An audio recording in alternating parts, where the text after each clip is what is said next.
नमस्कार दोस्तों आप सभी का हमारे चैनल में बहुत बहुत स्वागत है। जैसा कि दोस्तों आप देख रहे हैं, हम लोग पढ़ने जा रहे हैं कक्षा 10 की साइंस यानी कि विज्ञान, और उसमें पढ़ेंगे चैप्टर नंबर 2 जिसका नाम है एसिड्स बेसिस एंड साल्ट्स, यानी कि उसको कहते हैं अम्ल क्षारक एवं लवण। ठीक है दोस्तों, बता दें कि इसमें हमारी आज की मुख्य टॉपिक होने वाली है पीएच मान।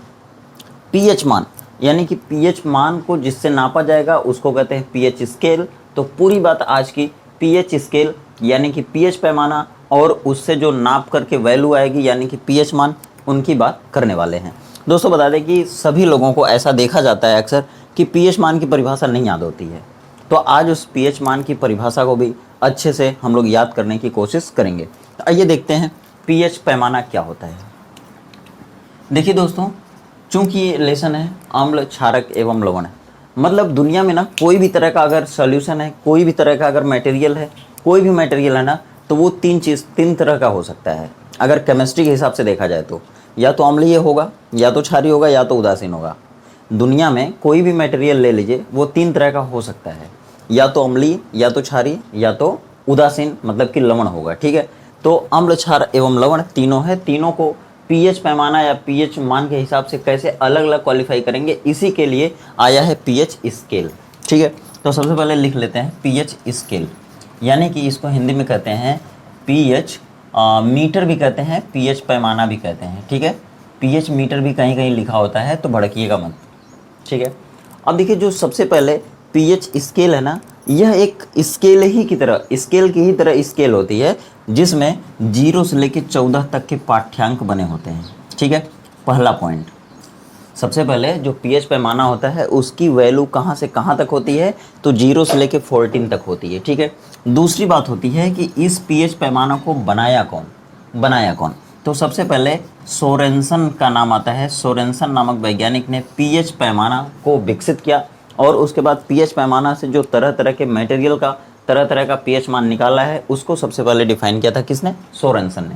ठीक है, तो नाम आएगा सोरेनसन का कब? जब पीएच स्केल या पीएच पैमाने की बात आएगी या खोज की बात आएगी। ठीक है, आगे आइए, पीएच मीटर किस काम में आता है? इससे हम किसी भी मटेरियल का या द्रव का या विलयन का हम पीएच मान पता करते हैं, यानी कि पीएच मान ज्ञात करने के काम में आता है। क्या? पीएच पैमाना या पीएच स्केल। ठीक है, अब बात आती है कि अगर पीएच मान, देखिए 7 बॉर्डर लाइन होता है, कहा जाता है कि उदासीन विलयन या उदासीन द्रव का या फिर लवण का पीएच मान कितना होता है, तो देखिए 7 होता है। ठीक है, जो उदासीन विलयन होता है यानी कि लवणीय प्रकृति के जो विलयन होते हैं उनका पीएच मान 7 होता है। अगर 7 से कम पीएच मान आता है तब हम उसको अम्लीय कहते हैं। 7 से बहुत ज़्यादा कम होता है तब हम उसको प्रबल अम्लीय विलयन कहते हैं। ठीक है, अगर 7 से ऊपर आता है मान, मतलब 7 से ऊपर 14 तक आता है अगर मान, तब हम उसको कहते हैं क्षारीय। अगर 7 से बहुत ज़्यादा और 14 से कम आता है मान, तब हम उसको कहते हैं प्रबल क्षारीय विलयन। ठीक है, तो ये बात होगी। अब देख लेते हैं कि पीएच पैमाना किस तरह का होता है। देखिए ये मान लेते हैं आपका पीएच स्केल है। ठीक है, पीएच स्केल है, यहाँ पर वैल्यू शुरू हो जाएगी 0 से लेके, यानी कि यहीं पे 0 रहेगा। ठीक है, 0 से वैल्यू शुरू होगी। अब उसके बाद आते आते आते आते आपका मिड पॉइंट क्या होगा? 7 का होगा। ठीक है, मिड पॉइंट 7 का हो गया, मान लेते हैं ऐसा। फिर आगे 6 7 7 के बाद है 8 9 10 11 12 13 14, इस तरह से मान लेते हैं। लास्ट पॉइंट आपका क्या होगा? 14 हो जाएगा। ठीक है, यहीं पे मान लेते हैं ये 14 है लास्ट पॉइंट। ठीक है, अब देखिए अगर किसी भी द्रव का या विलयन का पीएच मान अगर 7 आ जाता है तब हम उसको कहते हैं वह न तो अम्लीय है न तो क्षारीय है, बल्कि वो क्या है? उदासीन है। इंग्लिश में इसको कहते हैं न्यूट्रल। ठीक है, न्यूट्रल है, उदासीन। अब देखिए क्या होता है कि उदासीन है कब? जब 7 आएगा पीएच मान तब। अगर 7 से इधर आ गया, ठीक है, अगर 7 से इधर की वैल्यू आती है, ठीक है, तब हम उसको कहते हैं अम्लीय। ठीक है, अम्लीय। अगर वैल्यू बहुत ज़्यादा इधर है, 7 की तरफ है, इधर बहुत ज़्यादा इधर है, तब हम उसे कहते हैं प्रबल अम्लीय। देखिए ये क्वेश्चन आपको पूछा जाता है, ये क्वेश्चन कंपटीशन में बहुत ज़्यादा आता है। आपसे कहा जाएगा कि ए बी सी डी 4 विलयन हैं या द्रव हैं जिनके पीएच मान दिए गए हैं 0.7। ठीक है, ये पीएच मान है। इनका पीएच मान है 2.2, इनका पीएच मान है 4.7, इनका पीएच मान है 3.2। तो आपसे पूछा जाएगा इन चारों विलेनों में से सबसे प्रबल अम्लीय विलेन कौन है या सबसे अधिक अम्लीय विलेन कौन है। तो आप देखेंगे इसमें जिसकी वैल्यू सबसे कम होगी, सबसे कम, यानी कि इसमें आप देखेंगे तो सबसे ज़्यादा वैल्यू किसकी है 4.7 की, यानी यह दुर्बल अम्लीय होगा, दुर्बल अम्लीय विलेन होगा। और अगर कहा जाए सबसे ज़्यादा अम्लीय कौन है तो जिसकी वैल्यू सबसे कम रहेगी, यानी कि ए की वैल्यू सबसे कम है, इसलिए ए प्रबल अम्लीय प्रकृति का विलेन होगा। इस तरह से अब दोस्तों बात करते हैं कि अगर पीएच मान किसी भी द्रव या विलेन का 7 से आगे आता है, 7 से आगे मतलब कि 8 आ जाए, 9 आ जाए, 9 कुछ आ जाए, 11 आ जाए, 12 आ जाए, जैसे आप यहाँ पे देख रहे होंगे, ठीक है, यहाँ पर आप देख रहे होंगे कि यहाँ पर अलग अलग तरह के मटेरियल लिखे हुए हैं और उनके पीएच मान लिखे हुए हैं, जिससे आप समझ सकते हैं कि इनमें से कौन सा मटेरियल अम्लीय प्रकृति का होगा, कौन प्रबल अम्लीय प्रकृति का होगा, कौन क्षारीय होगा। जैसे देखिए अगर बात करें एथिल अल्कोहल, दारू जिसको लोग पीने में इस्तेमाल करते हैं, ध्यान रखिएगा ये एथिल अल्कोहल होता है C2H5OH, यह पी सकते हैं लेकिन सभी लोग नहीं, जो दारू पीते हैं उनकी बात कर रहे हैं। आप अच्छे बच्चे हैं, आप ऐसा ना करिएगा कभी भी। और इनसे जो छोटा मेंबर होता है ना, पहला मेंबर, अल्कोहल श्रेणी का जो पहला मेंबर होता है जिसको कहते हैं मेथिल अल्कोहल या मेथेनॉल, उसको अगर व्यक्ति पी लेता है तो वो अंधा हो सकता है, पागल हो सकता है और ज़्यादा पिया तो मर भी सकता है। यानी कि मेथिल अल्कोहल विषैला होता है, ठीक है। और ये एथिल अल्कोहल पेट्रोल के साथ मिक्स भी किया जाता है, जिसको हम लोग पावर पेट्रोल या पावर अल्कोहल कहते हैं। तो देखिए ये एथिल अल्कोहल है, इसका पीएच मान है 7.4, ठीक है, ऐसा एवरेज लिया गया है। एथिल अल्कोहल का पीएच मान 7.4 है, यानी कि 7 से ज़्यादा हो गया। जब 7 से ज़्यादा होगा तो ये क्षारीय प्रकृति का होने लगता है। हालांकि कंपटीशंस में पूछा जाता है कि क्या अल्कोहल अम्लीय होता है, लेकिन मामूली सा। क्यों? क्योंकि एथिल अल्कोहल का फार्मूला होता है C2H5OH, ठीक है। और देखिए जब ये पानी में जाता है तो ये C2H5O- बनाता है और H+ बनाता है, तो H+ ये प्रोटॉन के रूप में उत्पन्न करता है, इसलिए यह अम्लीय होता है, ठीक है। फिनॉल और एथिल अल्कोहल के अम्लीयता का गुण बार बार आपसे पूछा जाता है कंपटीशन में, ठीक है। आगे पढ़ेंगे तो बताऊंगा मैं, ठीक है। चलिए अब देखिए ये हो गया 7.4, मतलब इसका पीएच मान 7 से ज़्यादा हुआ तो ये हल्का हल्का क्षारीय होने लगा। देखिए लार को समझते होंगे आप, सलीवा कहते हैं। सलीवा अगर नहीं पढ़े हैं तो आगे आएगा, जीवन की प्रक्रियाओं में आप पढ़ेंगे। लार आपके मुंह में होती है और पर डे 4 से 5 लीटर लार आपके मुंह में निकलती है, शायद आपको नहीं मालूम होगा, ठीक है। लार क्या होती है? जैसे ही हम भोजन को मुंह में लेते हैं, लार उसको चारों तरफ से घेर लेती है और जैसे ही चारों ओर से घेरती है वैसे हमारा भोजन सर्र से अंदर चला जाता है। भोजन आप जब खाते हैं तो मुंह से पेट में जाता है ना भोजन, तो मुंह में लार रहती है, वो लार भोजन को चारों ओर से कवर करती है, जैसे ही वो भोजन कवर होता है वैसे ही अंदर चला जाता है, ठीक है। तो लार का पीएच मान एवरेज लिया गया है 6.4 से लेकर 7.4 तक होती है, यानी कि वह अम्लीय भी होता है और क्षारीय भी हो सकता है, ठीक है। मुंह में देखिए सबसे बड़ी बात है कि पूरे मुंह का जो आपका पीएच मान होता है, पूरे सराउंडिंग का मुंह के अंदर, वो 5.5 तक होना चाहिए। अगर इससे कम हुआ तो ये जो दांत है ना आपके, दांत सड़ने लगेंगे, मसल्स गलने लगेगी और दांतों में सबसे कठोर पदार्थ पाया जाता है इनेमल। पूरी दुनिया में अगर आपसे पूछा जाए कि सबसे कठोर पदार्थ क्या है या दांत में कठोर, पूरी दुनिया में पूछा जाएगा तो आप हीरा बोलेंगे। और अगर कहा जाए बॉडी में सबसे कठोर पदार्थ का क्या नाम है तो इनेमल होता है, याद रखिएगा इनेमल। और ये इनेमल दांतों में पाया जाता है। और जब मुंह का पीएच मान 5.5 से कम होता है तो दांत आपके ख़राब होने लगते हैं और दांतों पे जो इनेमल होता है ये भी ख़राब हो जाता है, ठीक है। शहद आप देखे होंगे, ठीक है, हनी, शहद, वो शहद जो होती है ना उसका पीएच मान होता है 6, यानी कि आप पता कर सकते हैं कि जो शहद है वो किस तरह की होती है, अम्लीय प्रकृति की होती है, ठीक है। शैम्पू जो आप बाल में यूज करते हैं उसका देखिए पीएच मान 5 से 7 होता है, यानी वो भी कहीं न कहीं अम्लीय प्रकृति का ही होता है, ठीक है। अब देखिए दूध है, दूध जो आप पीते हैं, गाय का दूध, भैंस का दूध, बकरी का दूध, गधे का भी दूध पी सकते हैं, ठीक है। तो देखिए वो होता है उसका पीएच मान 6, ठीक है। तो दूध को एवरेज लिया गया ऐसा। पानी देखिए जो डिस्टिल वाटर होता है, आशुद्ध जल होता है, उसका पीएच मान 7 होता है, यानी कि जो हम पीते हैं ना उसका पीएच मान 7 से कहीं कम या ज़्यादा भी हो सकता है। क्यों हो सकता है? क्योंकि उसमें अशुद्धियाँ मिली रहती हैं। तो जो पीने वाला जल है अशुद्धियों को मिले होने के कारण उसका पीएच मान लगभग 6.5 से लेकर 7.5 तक होता है, ठीक है, ऐसा मानिए। देखिए अशुद्ध जल अगर होगा, अशुद्ध जल जिसको कहते हैं, डिस्टिल वाटर कहते हैं, तो उसका पीएच मान 7 होगा, ठीक है। मक्खन, बटर जो दूध से निकाला जाता है, ठीक है, दूध दही से निकाले जाते हैं, तो ये मक्खन का पीएच मान 6 होता है। अब आपको मालूम हो गया होगा कि मक्खन भी किस तरह का होता है, अम्लीय प्रकृति का होता है।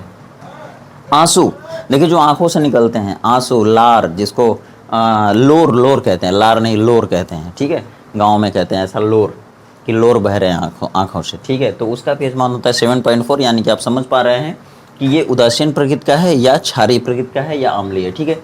चूना पानी, आप देखते होंगे कि चूना जब दीपावली आती है तो चारों ओर चूना पानी, आप पेंटिंग शुरू हो जाती है, उसमें आप चूना पानी देखे होंगे। चूना पानी जो होता है, इसको फार्मूले के रूप में अगर दिखाएं तो CaOH को कहते हैं बूझा चूना, और CaO अगर है तो इसको कहते हैं अनबूझा चूना। बहुत इंपॉर्टेंट है, याद रखिएगा, ये है बूझा चूना, मतलब चूने में आग लगी रहती है, और जब पानी में डालेंगे, चूना को पानी में डालेंगे तो चूना अपनी सारी आग को पानी में निकाल देता है और उसकी आग बुझ जाती है, तब पानी के साथ वाले चूने को आप क्या कहेंगे, बूझा चूना। और इसमें देखिए OH है, जहाँ पर OH होता है वो क्षार होते हैं या उनको क्षारक भी कहते हैं। जो पदार्थ जलीय अवस्था में होने के बाद भी हाइड्रोक्साइड आयन निकालते हैं उनको हम लोग क्षारक कहते हैं। तो ये क्षारक हो गया। अगर ये क्षारक है, इसका पीएच मान आप समझ सकते हैं 12 है, तो ये किस प्रकृति का होगा, क्षारीय। और क्षारीय ही नहीं, अगर वैल्यू 7 से ज़्यादा इधर है तब उसको हम कहते हैं प्रबल क्षारीय, ठीक है। उसी तरह अंडा आप खाते हैं, अंडे का पीएच मान देखिए होता है 8, ठीक है। और बेकिंग सोडा मतलब खाने वाला सोडा जो होता है, जिसकी पाव रोटी या डबल रोटी बनाई जाती है, उसका पीएच मान 9 होता है। आप समझ पा रहे होंगे। टमाटर जूस का लीजिए, टोमेटो जूस, तो इसका होता है 4। चावल आप खाते हैं, चावल का लेंगे तो 6 होता है। चॉकलेट का एवरेज लिया गया है 5 होता है। सुहागा यानी कि बोरेक्स, ठीक है, तो बोरेक्स का 9 होता है, ठीक है। एप्पल आप खाते हैं, जो जब खाते हैं तो उसका पीएच मान कितना रहता है, मतलब खाने वाले भाग का 3। बनाना अगर आप खाते हैं तो 4 है। गाजर का देखिए 6 है। आलू का 5 से 6 है। ये ऐसे मटेरियल्स हैं जो आपके डेली लाइफ में यूज होते हैं, इनका पीएच मान आपको जानना चाहिए, ठीक है, क्लास 10th के बेसिस पे। तो चलिए आगे बढ़ते हैं। अब आप अच्छे समझ गए होंगे कि यहाँ पर वैल्यू जो होती है ये पीएच स्केल है, और इसी पीएच स्केल की खोज क्या था, सोरेनसन नामक वैज्ञानिक ने। और इसी पीएच स्केल की जो वैल्यू होती है वो 0 से लेकर 14 तक होती है, ठीक है। अगर पीएच मान, पीएच स्केल से किसी भी द्रव का हम पीएच मान नापते हैं, अगर पीएच मान 7 आ गया तो विलेन या द्रव उदासीन प्रकृति का होगा, इससे कम आया तो अम्लीय प्रकृति का होगा, ज़्यादा कम आया तो प्रबल अम्लीय प्रकृति का होगा। अगर 7 से ज़्यादा वैल्यू आती है तो क्षारीय होगा, ज़्यादा अधिक आती है मतलब 14 के लगभग निकट आती है तो उसको हम कहेंगे प्रबल क्षारीय, याद रखिएगा। ठीक इसी तरह से क्वेश्चन आगे भी आ सकता है कि ABCD 4 विलयन है और चारों के पीएच मान 8.2 है, ठीक है, इनका 6.7 है, ठीक है, और इनका जो है 11.2 है, और इनका है 12.7 है। इनमें से पूछा जाए प्रबल क्षारीय विलयन कौन है, तो आप बताएंगे जिसकी वैल्यू सबसे ज़्यादा होगी, यानी कि 12.7, यानी कि डी की वैल्यू है, तो डी प्रबल क्षारीय प्रकृति का होगा। और कौन सबसे कम क्षारीय होगा, तो 6.7, ये तो क्षारीय होगा ही नहीं, यानी कि बहुत कम क्षारीय होगा। अगर पूछा जाए तो ये अम्लीय प्रकृति का होगा, ठीक है। चलिए आप समझ गए होंगे, आशा करते हैं ऐसे ही। आगे देखते हैं कि अगर ये पीएच मान आ गया, ठीक है, तो उसको फार्मूले के रूप में कैसे दिखाते हैं। कभी कभी आपसे पूछा जाता है ना कि पीएच मान की परिभाषा लिखिए, तो बहुत सारे बंधु ऐसे हैं जो लिख नहीं पाते हैं। आइए सीखते हैं थोड़ा सा। देखिए पीएच मान बराबर होता है negative logarithm of hydrogen ion concentration. ये देखिए आपका पीएच मान होता है, ठीक है। इसको हम गणितीय रूप में या मैथमेटिकली ऐसे एक्सप्रेस करते हैं, ठीक है। देखिए इसको याद करने का तरीका सीखिए थोड़ा सा। ये देखिए ये क्या है, हाइड्रोजन, ठीक है, ये हाइड्रोजन है, और इसको जब हम ऐसे प्लस कर देते हैं, हाइड्रोजन को जब प्रोटॉन के रूप में लिखते हैं तब हम उसको प्रोटॉन कहते हैं। हाइड्रोजन के ऊपर प्लस आएगा तब हम इसको प्रोटॉन कह सकते हैं, कोई दिक्कत नहीं, क्योंकि प्रोटॉन को इस तरह भी दिखाया जाता है।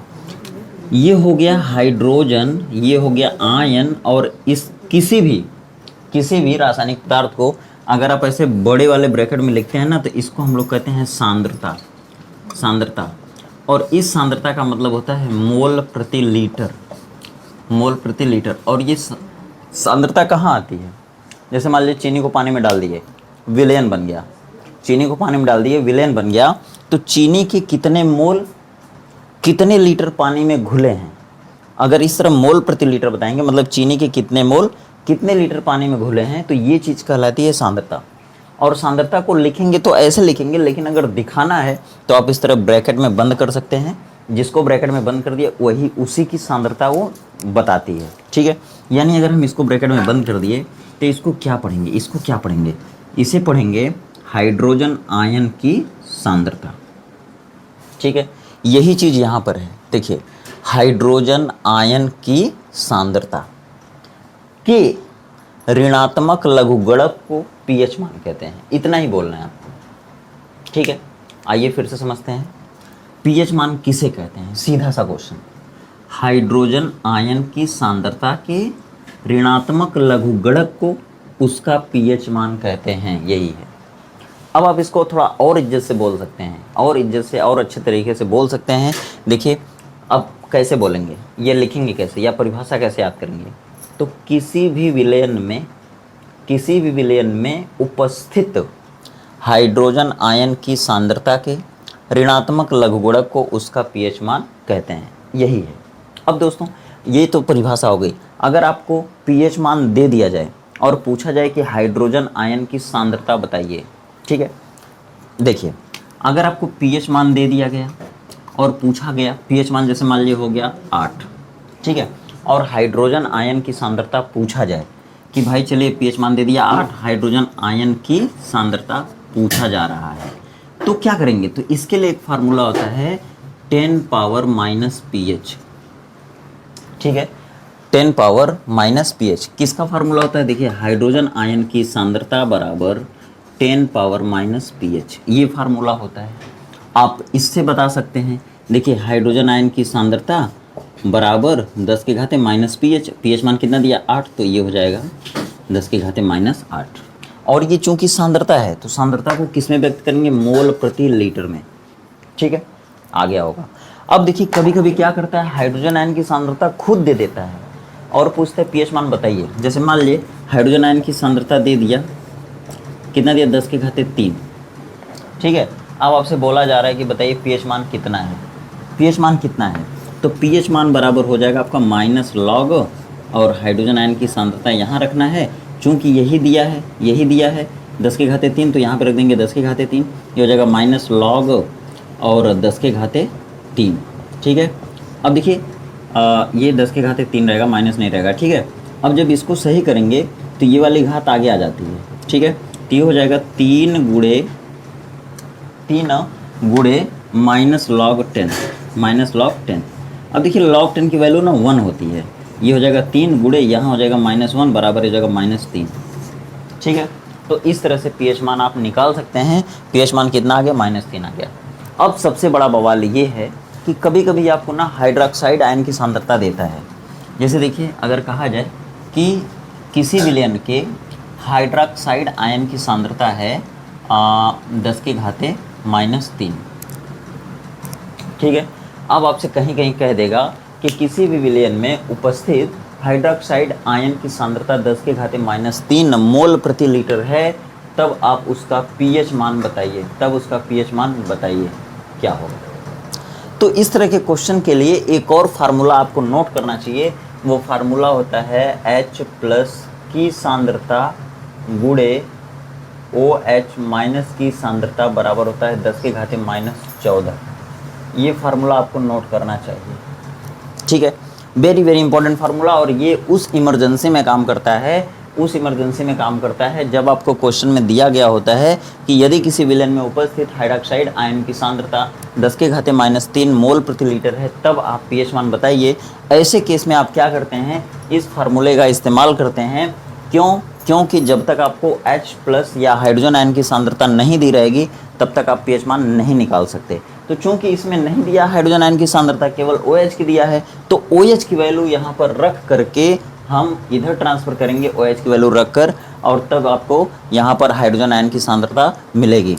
ठीक है, चलिए एक बार फिर से वो फार्मूला समझ लेते हैं। क्या है वो फार्मूला, देखिए, H+ की सांद्रता, ठीक है, इंटू OH- की सांद्रता, यहाँ गुणे है, बराबर होता है 10 के घाते -14।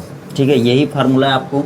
अगर कहा जाए इसमें हाइड्रोजन आयन की सांद्रता कैसे निकालेंगे, तो हाइड्रोजन आयन की सांद्रता बराबर इसको उधर कर देंगे, ट्रांसफ़र करेंगे, पक्षांतर करेंगे, आप सीखे होंगे मैथ में। तो यहाँ पर इसको सीधे उधर ट्रांसफ़र करते हैं, तो इधर पहले से 10 के घाते -14, नीचे ये OH- जाएगा, यानी कि OH- की सांद्रता जाएगी। OH- की सांद्रता की वैल्यू कितनी है, 10 के घाते -3 है, कट जाएगा, ये कितना आएगा 10 की घाते आ जाएगा क्या 11, ठीक है। 10 की घाते कितना आ जाएगा -11, और जब -11 आएगा तो अब आ गया H प्लस की सांद्रता इतनी, तब आपसे pH मान पूछा जाएगा तो लिखेंगे pH मान बराबर -log 10 के घाते -11, ठीक है। और जब ऐसा होगा तो ये आपका आगे आता है, ठीक है, क्या आ जाएगा -11 ये वाला गुणे -log 10, ठीक है। अब देखिए ये माइनस क्या हो जाएगा प्लस हो जाएगा, और 11 यहाँ पर आ गया, log 10 का मान होता है 1, तो 11 यहाँ और गुणे 1 बराबर हो जाएगा 11, यानी कि pH मान कितना आ जाएगा 11 आ जाएगा। तो दोस्तों देखिए कितना अच्छे तरीके से हम लोग सीखे हैं सारी चीज़ें, और ये सारी चीज़ें आपके काम की हैं, ठीक है। लेसन अम्ल क्षारक एवं लवण है, और उसमें अम्ल क्षारक और लवण की पहचान आप pH मान के आधार पर करते हैं, इसीलिए pH मान जरूरी है, ठीक है। pH मान से क्वेश्चन आ जाएगा तो आप क्या करेंगे, पढ़ लीजिए, सब कुछ समझ लीजिए, कहीं से क्वेश्चन पूछा जाए बिंदास आप जाइए मैदान में और सारे क्वेश्चन का मुंह तोड़ जवाब दीजिए, ठीक है। तो आशा करते हैं कि ये सारा मैटर आपको अच्छे समझ में आ गया होगा। दोस्तों अगर वीडियो अच्छी लगी तो वीडियो को लाइक करिएगा और अपने फ्रेंड सर्कल में इसको शेयर भी जरूर करिएगा, और हाँ बेल आइकन भी दबा लीजिएगा, नहीं तो आगे आने वाली वीडियो आपको नहीं मिलने वाली है, ठीक है। तो चलिए मिलते हैं इसी तरह के कॉन्सेप्ट के साथ अगली वीडियो में, तब तक आप खुश रहिए, व्यस्त रहिए, मस्त रहिए, आपका दिन शुभ।